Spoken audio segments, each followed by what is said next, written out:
Okay. Almost.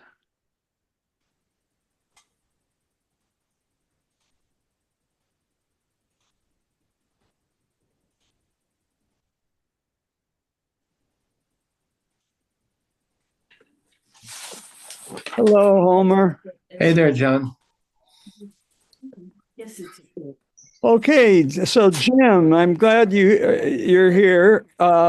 This is a book written about Jim's Aunt Ruth, a history, the search for social and political justice in Puerto Rico. So, did you want to say more about it, Jim? I'm much appreciative that you sent me a copy. Um, I don't know. Maybe when we get to the imperialism segment of your series on American history, I mean, I could do a whole hour on Puerto Rican history and my aunt, Okay, um, I but accept. I I'd need your help with doing the PowerPoint such. Um, Sure. So consider this a preview of coming attractions. I'll just mention my aunt was born and raised in the Black Hills, South Dakota, near Deadwood, and somehow became um, quite liberal, given, but she saw the injustice that was being done to the Native Americans firsthand, and also then went to Northwestern and New York City, where she joined an ashram and met in New York City the leader of the independence movement for North Puerto Rico, and learned of all the injustice that the United States had uh, been with J. Edgar Hoover and even before, and became friends with the nationalists. She was a pacifist, but because she was friends with the nationalists, she was arrested and incarcerated, and later exonerated by the Supreme Court of Puerto Rico. Dedicated her life to the independence of Puerto Rico. So that's a thumbnail sketch. The This book is by an academician, a UC Davis history book professor. Uh-huh. Mother was from Puerto Rico. Anyway, her slant is, women in history, and this is an unusual story of women banding together for a political cause. Um, and my aunt was involved in that. So rather unique story. Yeah, well, we look forward to hearing more details. Okay, thank you, Jim, and thanks for It sending must me have the been book. quite a radical that early to be involved in something like that. Uh, Well, she was the most prominent North American. I mean, I shouldn't say North American, U.S. citizen, I'll say. That not even that, because all Puerto Ricans are U.S. citizens, whether you believe it was granted or imposed. Puerto Ricans are U.S. citizens, but she was the only mainland of non-Puerto Rican descent who advocated, and she had supporters like Pearl Buck and those in the civil rights movement at the time. So it's it is radical, and it's quite unusual. okay, good. Thanks, Jim. Um, so just a few nick and knacks before we get going. I saw this caught my eye that the CO2 levels have reached 800,000 year high. um, and I said that can't be right. Let's see what Chat GPT says. And Chat GPT says, yeah, it's even worse. It's probably like highest in 3 million years. And the evidence is the ice core data from the Antarctica. And it looks at glacial and interglacial cycles. So that was a sobering graphic. And then this caught my eye. You study history in World War I and World War II, the German armament industry, and they were the bad guys, and they've been kind of looked down on at home.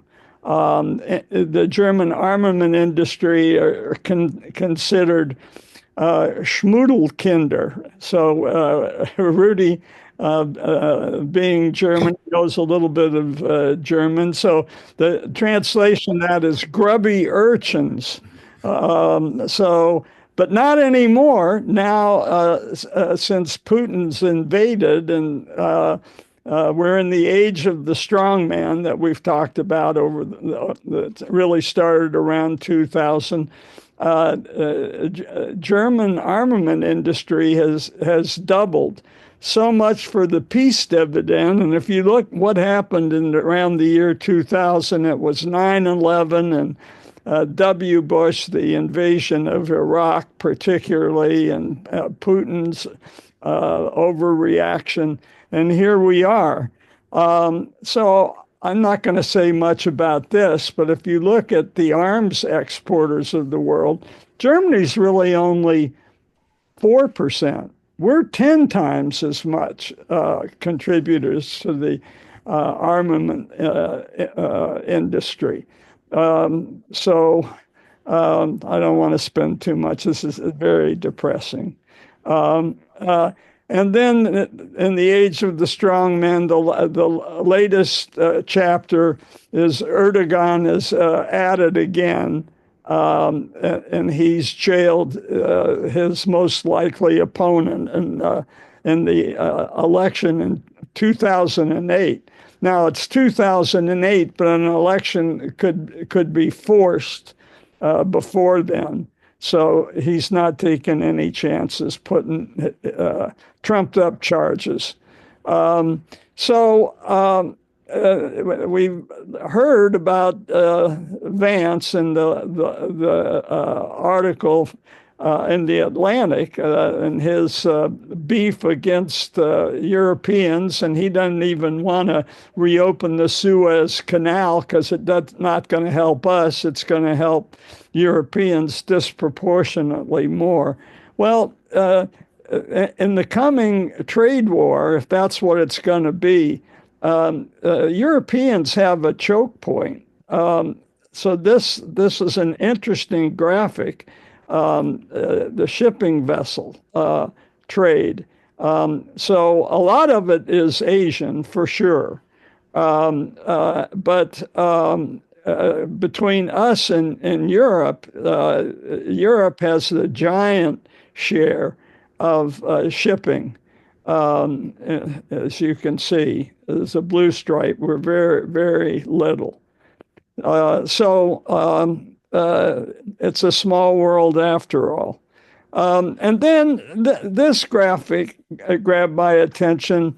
It's we have populists in this country, but European populism is thriving across the board at the expense of conservatives, which you'd expect, but also of social democrats.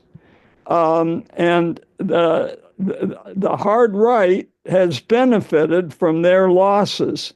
And we've seen in particularly the alternative for Germany. Just proving that the move to autocracy really is global. But Trump may create a backlash against the hard right. We'll see. But that's what people European populists are worried about. I mentioned that Vance, and he wants to stage what is called the Great American Manufacturing Comeback. Fareed Zakaria takes this on big time this week, and he points out that really manufacturing is shrinking worldwide. It's shrinking in the United States. Only accounts for 17% of global GDP now, and only 11% of employees. And any new manufacturing that's created is likely to be automated. So John, that's not going to help too many people. Yeah, somebody. yeah, I should have raised my hand. It's Homer.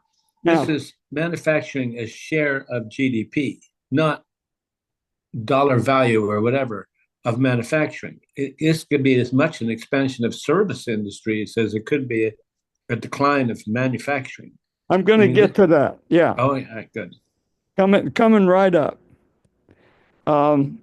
So services is the fastest growing sector, and 80% of jobs in our economy are services. And that's to be expected as your economy gets richer and gets better educated. And we export $1 trillion worth of services. Remember, too, that service jobs pay even better than manufacturing. So just bear that in mind. Of the manufactured goods, this is important to understand. We make the great percentage of manufactured goods in this country. Only somewhere between 10 and 30% is imported. So this graph runs up to 2016, and we see that our domestically produced manufacturing is slowly dropped, and it's dropped even more. But it's important to remember that the vast majority is locally manufactured. So imports are only this part of the pie. And this breaks down the pie in finer detail. The reason I throw this out, it's I don't want to deal with all this. I just want to point out that a lot of our imports are mixed in terms of sometimes we produce part of a good that's eventually imported. So it's very interesting if you want to break all that down, which I don't. And China has a very slender a piece of that pie within there, but it doesn't seem like that when we go to Walmart.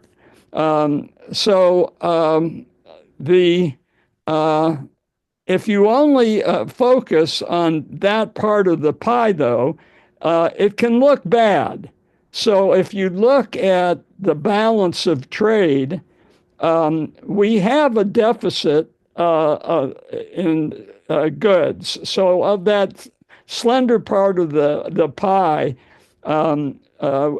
we don't match that in exports. So we have a deficit in goods, but we have a surplus in services rendered in the trade balance. And this is just another way of looking at it. And it can look, oh my goodness, we've lost ground. But you're only dealing with a small part of the wedge. Manufacturing is not our forte. Nevertheless, with 4% of the world population, we still have 9% of the manufacturing workforce. but we have 23% of the service sector. So that's our strength.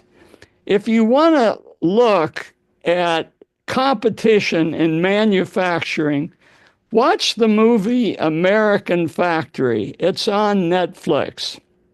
And it's a brutal comparison of how Americans do in performing repetitive tasks in assembly line versus the Chinese.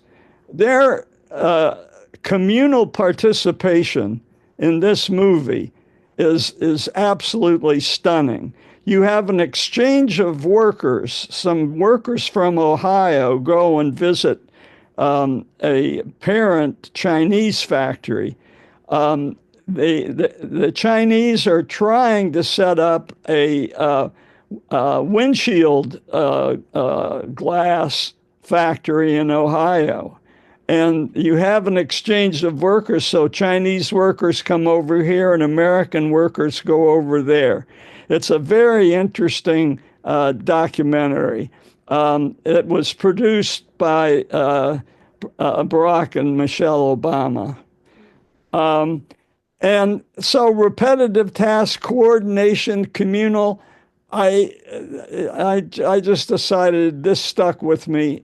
The drummers at the opening ceremonies in the 2008 Olympics, you could never get Americans to do that.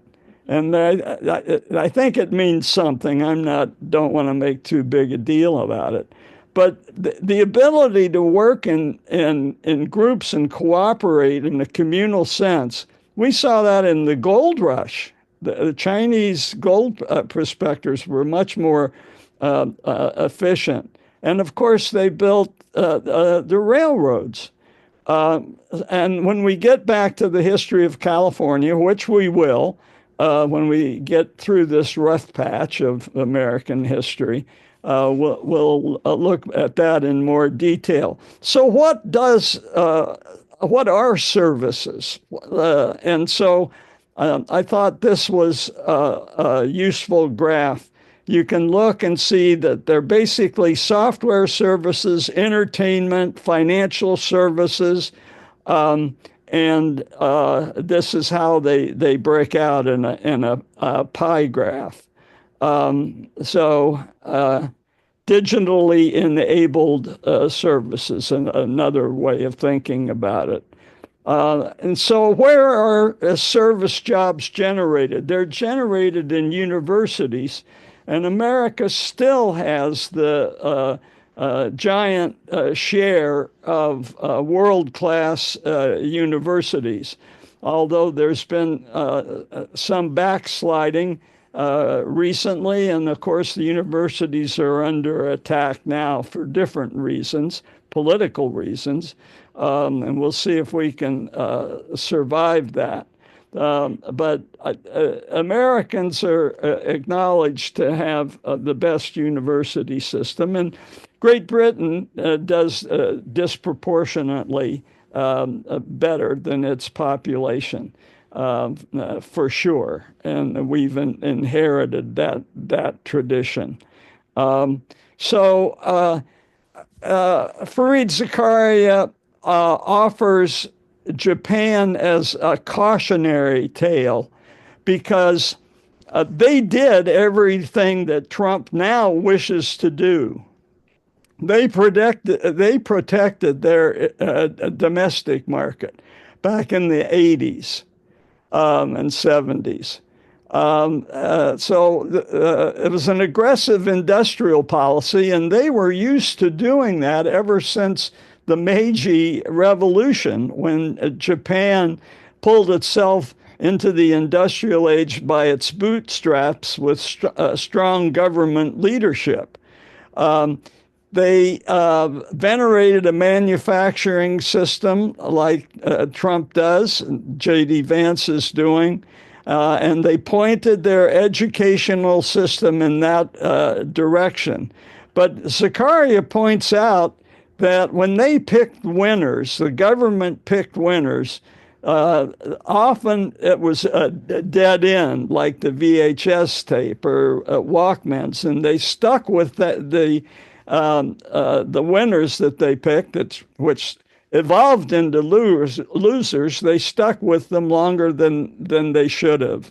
And some of that is because of corruption. Wherever you have officials choosing winners, you're going to get decisions made for political reasons. So Japanese companies were shielded from competition, and they missed out on the technological shifts that became the service revolution. Industrial policy also has failed in Germany. They tried also to boost manufacturing.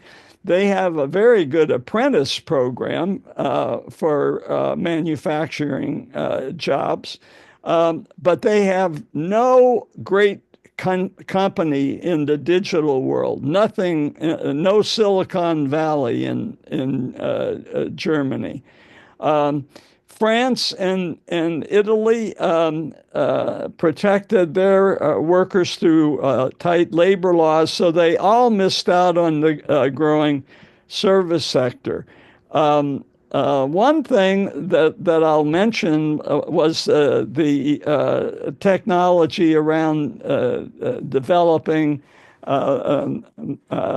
RNA vaccines. And Germany did have a hand in that, but that was led by Turkish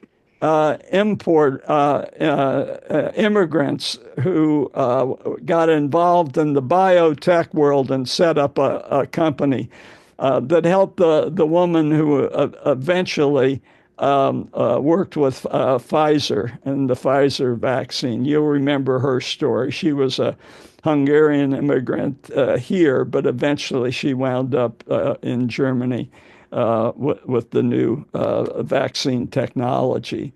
And then that said, I just have to repeat what we mentioned earlier. Biden's infrastructure and environment initiatives, they were passed a great success in Congress, and they're in the pipeline, and they're going to increase blue-collar jobs.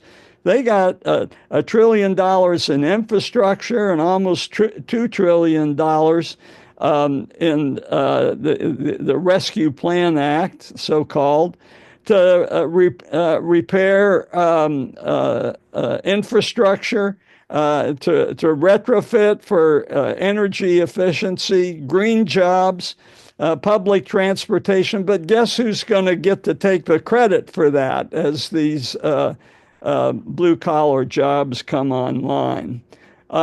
So Democrats delivered on programs, but they couldn't sell it. They couldn't sell it. And so let's look what went wrong. And Ezra Klein had a guest this last week that was really interesting and turned my head. And so I just want to drill down a little bit on this guest. He looks at the demographics of the election, and he points out that the electorate demographics is shifting in a quite surprising way. He points out it's across the board that Democrats have lost ground further with the working class, with non-white voters, and they're losing young voters, which is unusual. And why is that? I'm going to spend that. He's got 25 slides.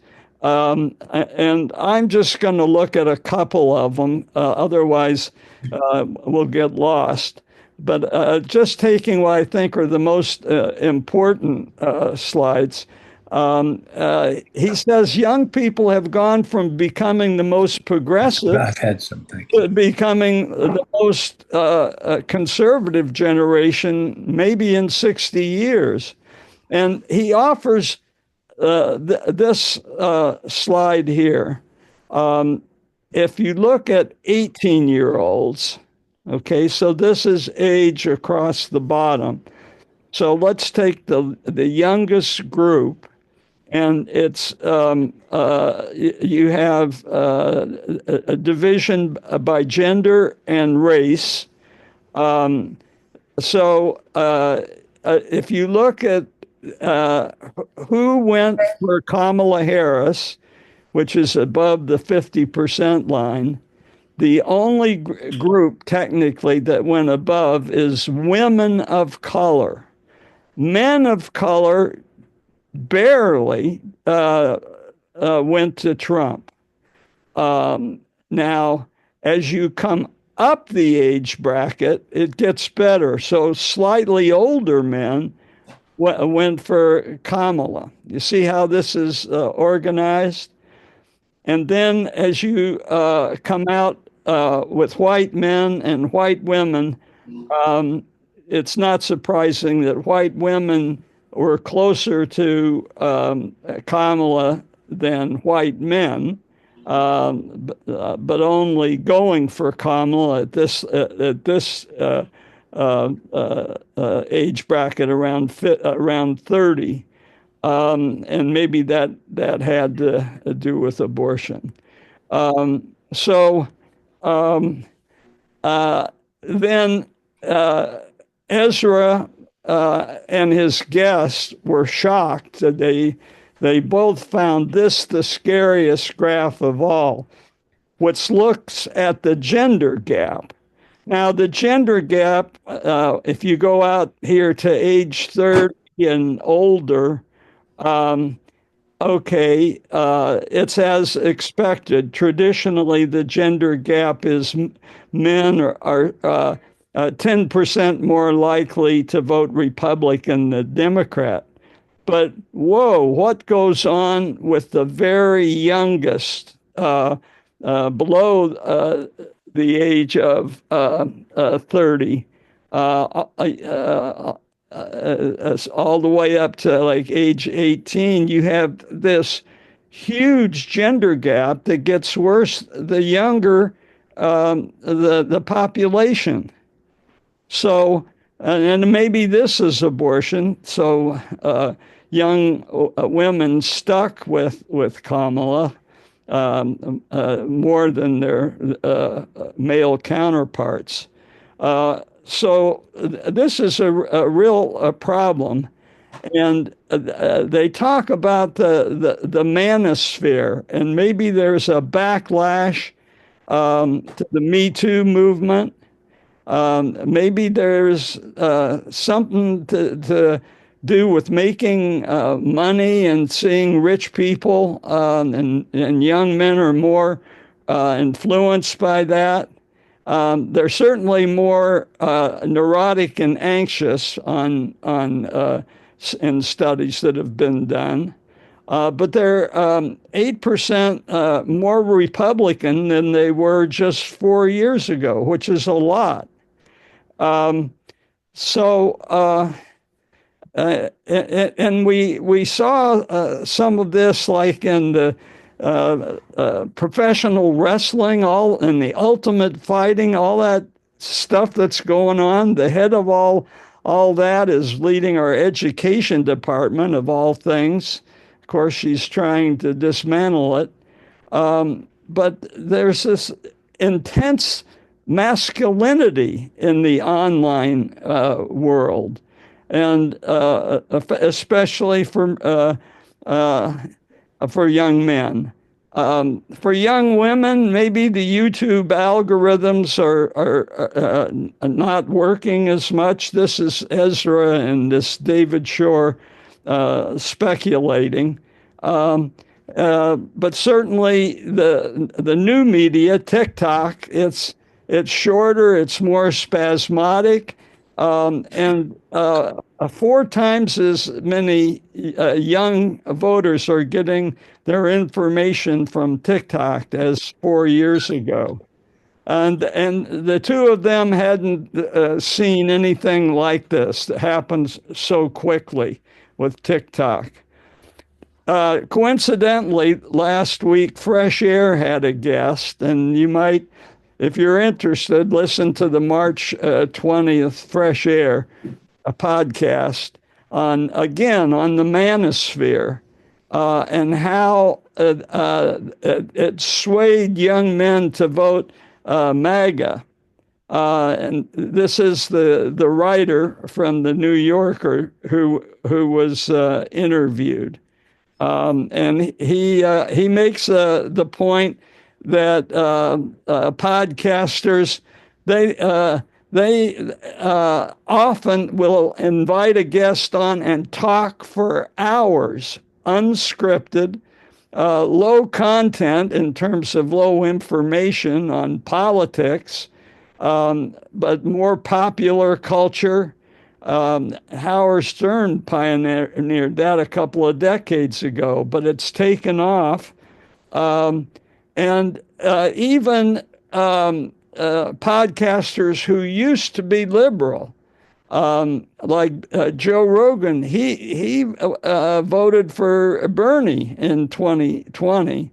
The podcast works better when it's unbuttoned, improvisational, thought to be more authentic, even if exaggerated, and they prize a spontaneity.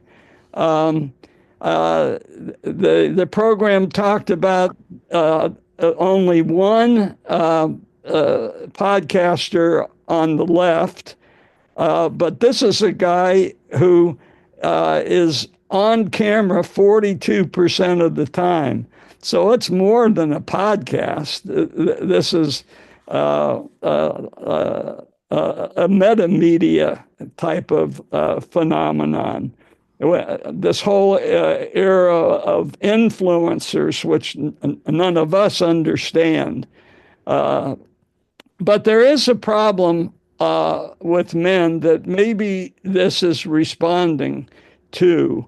This is Richard Reeves, and he's written a couple of books on the struggles of boys and young men, and the way they're being outperformed in universities, for sure. And he's set up an organization that's trying to do something about it. This is his book of boys and men. So that's the end of talking about current events. I'll take a pause before I go to answering Carol's question from last week. Any comments before I forge ahead? What does South Korea fall into that range of countries? Because it seems like they are unlike Japan. They didn't miss the tech revolution, did they? No, I think they're pretty advanced in cell phones, and I think K-pop is less masculine. Am I right? I think it's um, uh, uh, not like what we're seeing with wrestling and that sort of stuff. Um, uh, so I don't know the answer to your question, but they certainly don't seem to have this hyper masculinity stuff that we're suffering under. Yeah, Harold. I got a couple of points that I've been reading lately in the Wall Street Journal that we've passed peak intelligence, and that as a society we're now getting dumber. Harvard now has remedial math. 4% of the applicants get into Harvard, and yet they have remedial math. Wow. And people can't do calculations in their head anymore, like we engineers got used to doing for our whole careers. Wow. It's pathetic. And as far as the women passing up the men, that's what happens when the pendulum swings too far the other way. I mean, for years, when my sister and I were growing up, it was, free male, free, white, and 21. And, now that's all changed. And now the males need help. So, Yeah, they do. Just to your first point, there is a movie that just keeps popping into my mind, Idiocracy. And it's about what happens when entertainment takes over a politics. Very disturbing. Yeah. Okay. Other comments? Okay, so last week, Carol asked a question. We just talked about William Henry Harrison, who, poor guy, he died within the first month of being president. And when he wasn't laid in state in the rotunda. So when did that start? And it started with Abraham Lincoln. He was the first to lie in state in the Capitol rotunda. So why was that? Well, for one thing, the roof had not been finished. So if he had died earlier, he couldn't have been. At the beginning of the Civil War, here's Lincoln's inauguration, and the rotunda was going to be up here, but the roof wasn't complete. Lincoln was asked, shouldn't we stop working and just fight a war? And he said, no, keep working. I want it to be a symbol that this is a work in progress, just like building our country has been a work in progress. It's a fitting symbol. And so, by the way, 40% of the labor force involved in the Capitol's construction was black workers, primarily enslaved black workers, but some free workers, craftsmen, skilled craftsmen. So he wanted people that were visiting Washington to see that the Capitol was going on, and that we were going to go on, especially as the troops came in to the Capitol. He thought that would be a morale booster. So his assassination was really the first period of true national mourning. Some of that was technological. It was only then that we had the speed of the telegraph. So the country knew in a timely fashion that Lincoln was dead. And railroads allowed people to get to Washington. And of course, Lincoln was a unique leader in the Civil War, really welded our country together. And he was cut down tragically, so that was a part. But after the long war like that, people did want to pay their respects. There was an urge to do that, perhaps more than there was at the death of other presidents. But Lincoln set a precedent for how presidents would be honored in the future. In addition to lying in state in the rotunda, he also, his body was carried 1,700 miles all the way up through New York City, especially for that population center, and then to Springfield, Illinois, with his casket on a top of a boxcar. And so millions were able to pay their respects to Lincoln. So I think Carol's question was really, well, who decides? And who decides lies in state? Well, that is Congress. And the precedents so far have been presidents, senators, and representatives, with some military leaders and other notables. But Lincoln was the first president, but he was not the first person to lie in state in Washington, D.C. I'll get to that. Jim.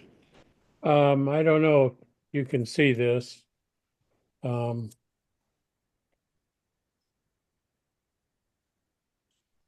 can you see what I'm holding up? I can't because I'm looking at my screen, but what do Oh, you got? well, I've got a book called Beware the People Weeping, Public Opinion and the Assassination of Abraham Lincoln. So if anybody's interested, I'd be happy to loan this to them. Okay. It's all about, what happened when he died, the train across to Illinois and such. Huh. Well, interesting. I mean, it was a real phenomenon, and it It was was. a It was huge. unique time, so deserving of a book. Thank you, Jim. Okay, so Lincoln was not the first to lie in state in Washington, D.C. So who was that? It was Henry Clay. And Henry Clay was the one that Andrew Jackson blamed for a corrupt bargain, which allowed John Quincy Adams to take the presidency, even though Jackson had a plurality. And Henry Clay, John Quincy Adams made Henry Clay his Secretary of State, which was the usual stepping stone up until then to become president. But Henry Clay was forgiven by the time of 1852, and he was the first to lie in state in the old Capitol. Now, the new Capitol was started in 1858, and the roof wasn't completed until 1865, 66. And then, of course, Abraham Lincoln. And then I won't belabor this too much. Here's McKinley. This was the architect of Washington, D.C., so of course they're going to honor him. George Dewey was the commander of in Manila, and if you go to Union Square, that big pillar with Victory on top is in honor of Dewey's victory in Manila. And we'll be talking about Dewey when we get to talking about imperialism, which is just around the corner. And then there are a couple of Tafts. William Howard Taft, he was both president and Chief Justice of the Supreme Court, but he had a son who was also laid in the state, and Robert Taft, and we'll talk about him. And then, of course, in our lifetime, in particular, JFK and Douglas MacArthur, but I wanted to say a word about him too. But first, the Tafts. So this is the son, Robert Taft, and he had the misfortune of running for president in 1952 when Eisenhower decided he was a Republican. So, Robert Taft, we'll talk about when we talk about this new category that doesn't quite exist yet, a sovereigntist, which some have claimed that Trump is.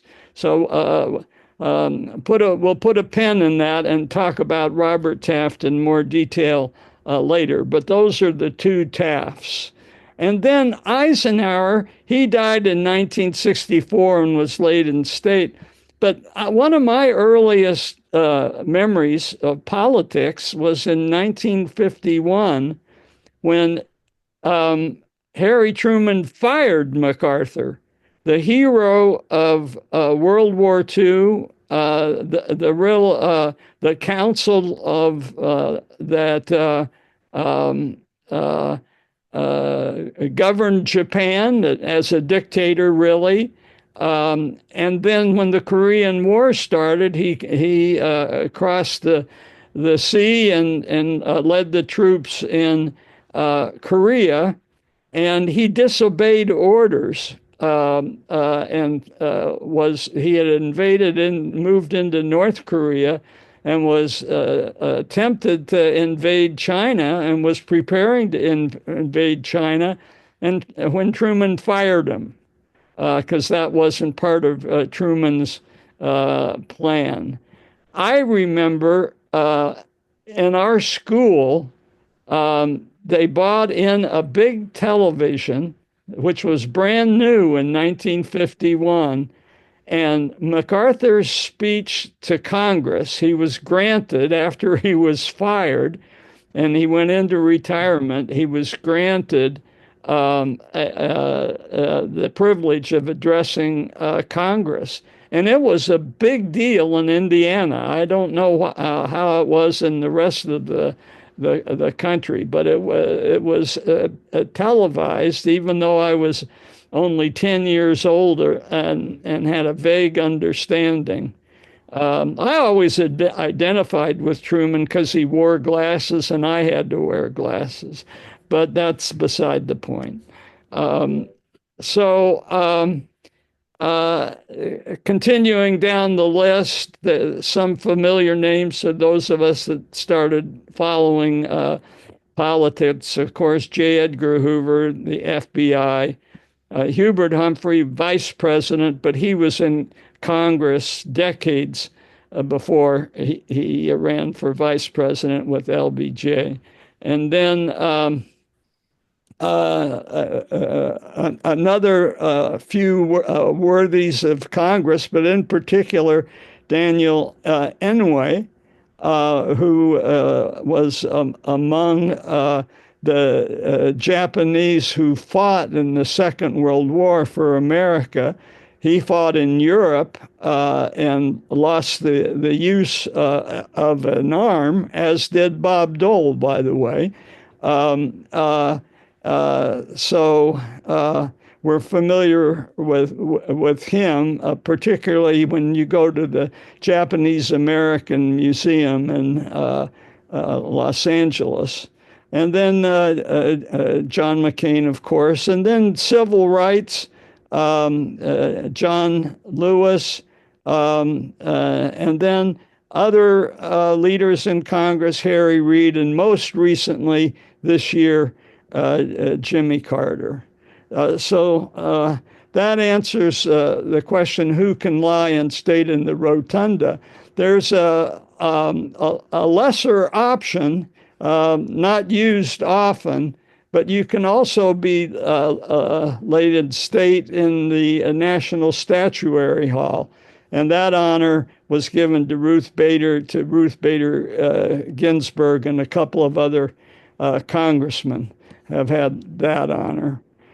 So that answers Carol's question about who's laid in state. But what happened to our founding fathers? What happened to them after they died? And I thought, well, that's an interesting question. And the first of the founding fathers to die was the oldest one, 1790, Benjamin Franklin. And then George Washington, when he died, what happened? And this is really interesting. So there were mock funerals all over the United States, but Washington gave instructions that he wanted a simple funeral, and he turned to his buddies in the Order of Masons, and his local Masonic lodge ordered his funeral without a parade, without oration, and he was buried in Mount Vernon, where he is today. So a precedent then was set for, okay, presidents are going to have private funerals, but that's not what the nation wanted. The nation was starting to build the Capitol. They knew there was going to be a rotunda, and they designed the rotunda so there would be one crypt that would be for George Washington. And that stayed in the plans, even though Washington was buried at Mount Vernon. They continued to build as if at some point his body would be moved to this crypt in the Capitol Rotunda, and it's still there. There was a battle once it was finished with his estate, and the estate says, no, he didn't want it. We're not moving him. And here it is. So if you go to the Rotunda, you can see an empty tomb intended for George Washington. What was the delay? Why wasn't the rotunda completed? A familiar story, delay. The British attacked Washington during the War of 1812 and burned all the public buildings, so that set things back. But the rotunda was finally complete in 1824. So the Masons, what's going on with the Masons? That goes back to the cathedrals that were built in the Middle Ages, those great Gothic cathedrals, and the stonemasons that were responsible for building that. And it's thus the oldest fraternity in the world and among the oldest organizations long lived in history. So what do they offer? Well, they're spiritual people. They tout the sacred law, but not any certain religion. So there has to be a holy book open in a Mason hall at any time where the Masons are congregating, either a Bible or a Quran, for that matter. And the only requirement is members should believe in a supreme being. They don't say what kind of supreme being. And many of the founding fathers were deists who believed that there was a supreme being who set a mechanism like a clock and then stood back and let it run on its own.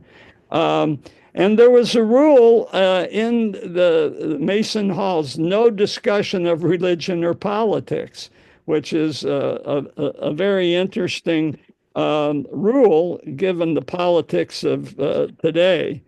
Of course, at that time, only men were admitted, but now there are mixed gender options and for Masonic lodges.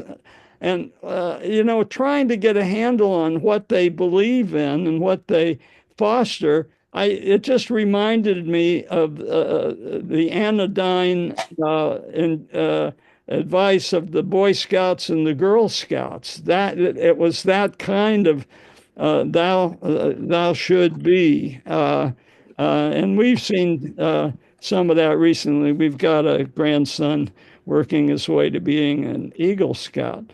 But the Masons, they weren't satisfied with just burying Washington at Mount Vernon. They decided that they would build a Masonic national memorial. Now, there are Masonic temples sprinkled around in Oakland, San Francisco, but this is a memorial outside of Washington, and the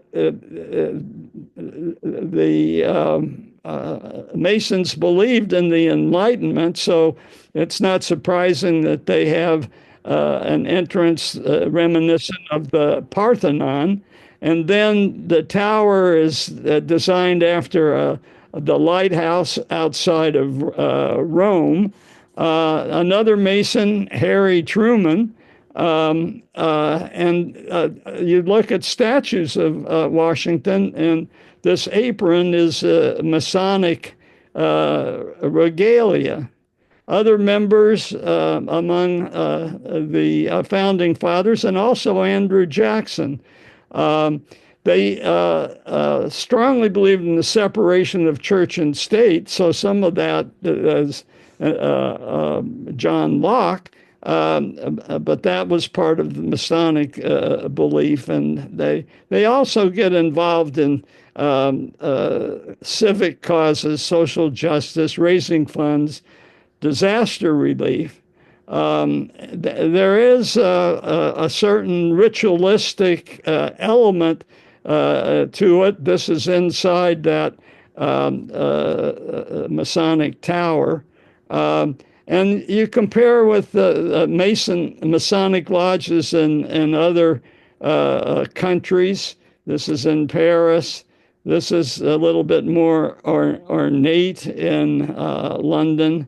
And this was interesting. This is a Masonic lodge in Vienna on a painting for when Mozart visited. And apparently Mozart was influenced by the Masonic concepts and worked in some of the themes with the magic flute. So I found that interesting. So later deaths of other founding fathers, remarkably 50 years to the day after the Declaration of Independence, both John Adams and Thomas Jefferson died on the same day. They had contrasting ceremonies, no invitations for Jefferson, private family only. Adams, on the other hand, remember his son was the president of the United States, thanks to the corrupt bargain that Henry Clay had cut with him.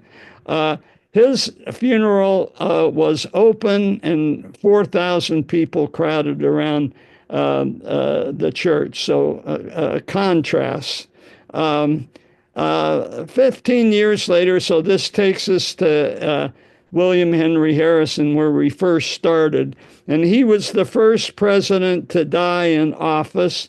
And his funeral was choreographed by a local D.C. Merchant. It was invitation only, and it was held in the East Room of the White House. And then the Marine Band led a funeral procession to the Congressional Cemetery. Okay, so that answers Carol's question. Yes, Aiko. It's 3:05. Oh, well, that's not good. Okay, this will have to be where I stop. I got carried away answering Carol's question, but I found it all kind of fascinating. So when we return, we'll start where we left off last week. I'm afraid to ask if there's any questions that I might waylay me.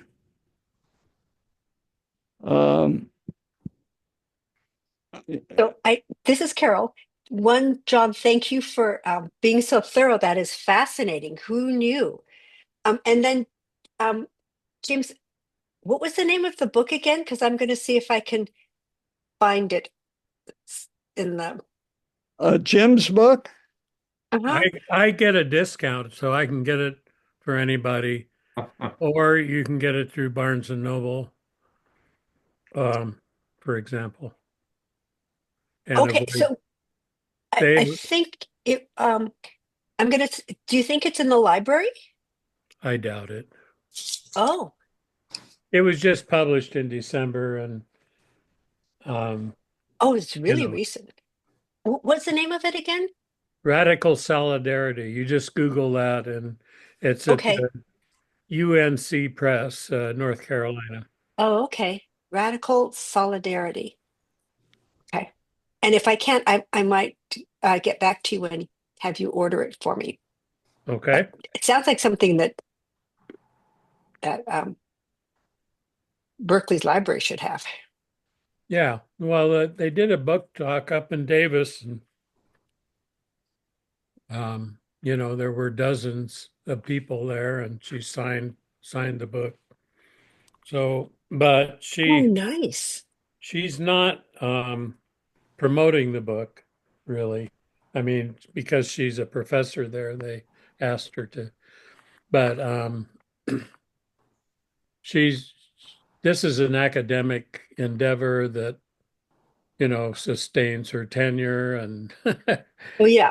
Yeah, and yeah. and she's kind of coined this term of radical solidarity that is she's trying to promote her idea of this um, you know way of gaining traction and women working together sort of Hmm. idea, which is something she feels is important. Yeah. I think it's really important. Thank you. Thank you. Thank you. Yeah, thank you, Jim. So I'm going to request it so that at least libraries will start seeing that people are interested, and I'll Yeah, get back to you if I. I've Mhm. been planning to approach libraries and where she lived and so forth.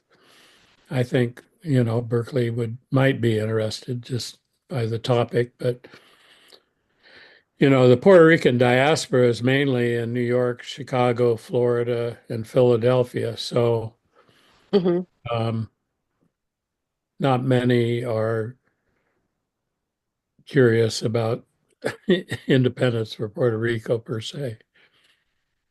Mhm. That's interesting. Okay, I thank don't you. know if anyone watches Democracy Now, but Uh-huh. Juan Gonzalez gave a talk at St. Mary's, maybe 10 years ago, and I went, and he certainly knows of Ruth, and he was in the Young Lords, which was a independence-minded um, organization in New York City. So there have been programs like that have focused on the status of Puerto Rico and the like. Mhm. Thank you. Yeah, thanks, I, Jim. I was going to ask who determines who lies in state in the rotunda. Congress. So they have to approve each time. Yeah. And so does someone have to petition Congress or I think it's internal to Congress. okay.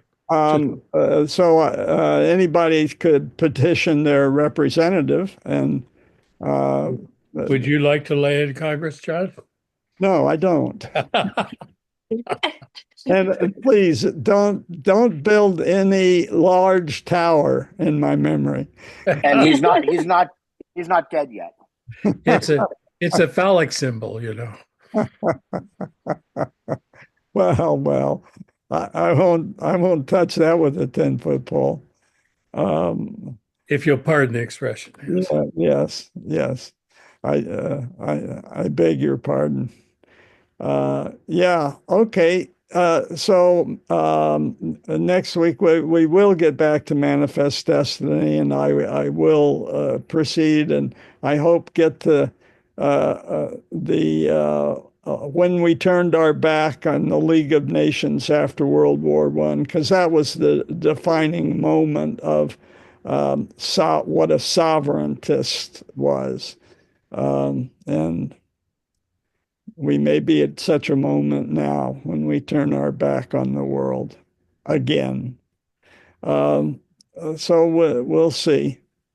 Um, any other questions? Harold, I will get quite quickly to 5440 or fight.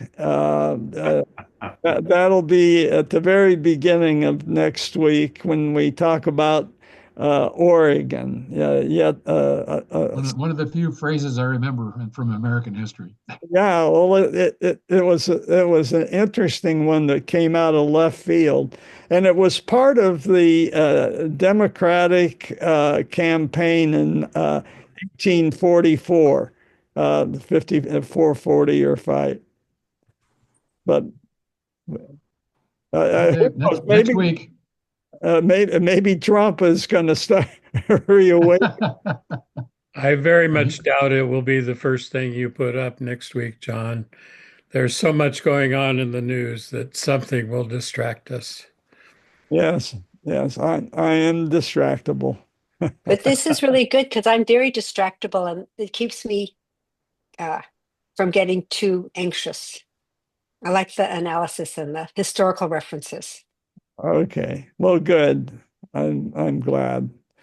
All right. Thank you. See you all Thanks, John. next week. Oh, John, not mine. Yeah, Homer. I'm going to miss next week. I'll be down in Irvine with grandchildren. Oh, well, that's good. So I was last week when you were talking about the path